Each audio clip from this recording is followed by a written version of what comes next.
ایک نام بہت گمنام قسم کا ہے، وہ لوگ آج کل جانتے بھی نہیں، شاید حضرت علامہ مولانا نذیر احمد خوجندی رحمت اللہ تعالی، بہت بڑے ادیب تھے، بمبئی سے ایک رسالہ بھی نکالا کرتے تھے۔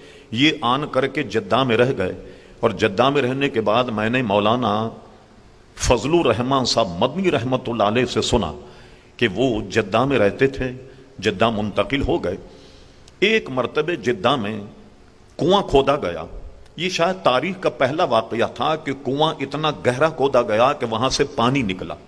جب پانی نکلا تو مولانا عربی فارسی اردو کے بڑے ادیب تھے، تو عربی میں انہوں نے کوئی نظم کہی اس کنویں میں سے پانی نکلنے پر، تو اس وقت کے بادشاہ نے اس نظم کو بڑا پسند کیا، اور مولانا فضل الرحمان صاحب فرماتے تھے کہ ان کو اس زمانے میں 3000 ریال بطور انعام دیا گیا، مولانا نذیر احمد خوجندی رحمت اللہ تعالی علیہ کو۔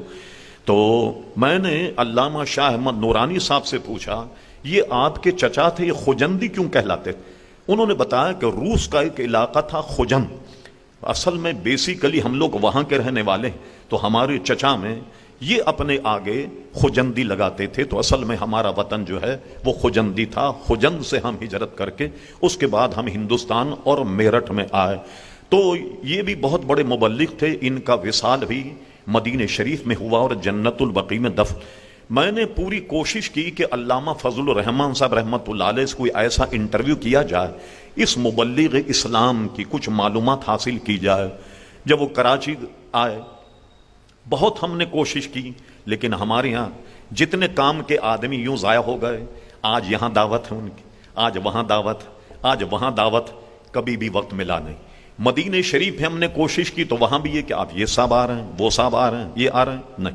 اب اس کے بعد جب وہ علیل ہوئے تو علالت میں وقت ہمیں ملا، اب میں نے ان سے جا کر کے انٹرویو کرنا شروع کیا۔ اب وہ آخری عمر میں تھے، تو کچھ ہی عرصے کے بعد ان کا وصال ہو گیا۔ جو سوال میں ان سے کرتا، فرماتے مجھے یاد نہیں۔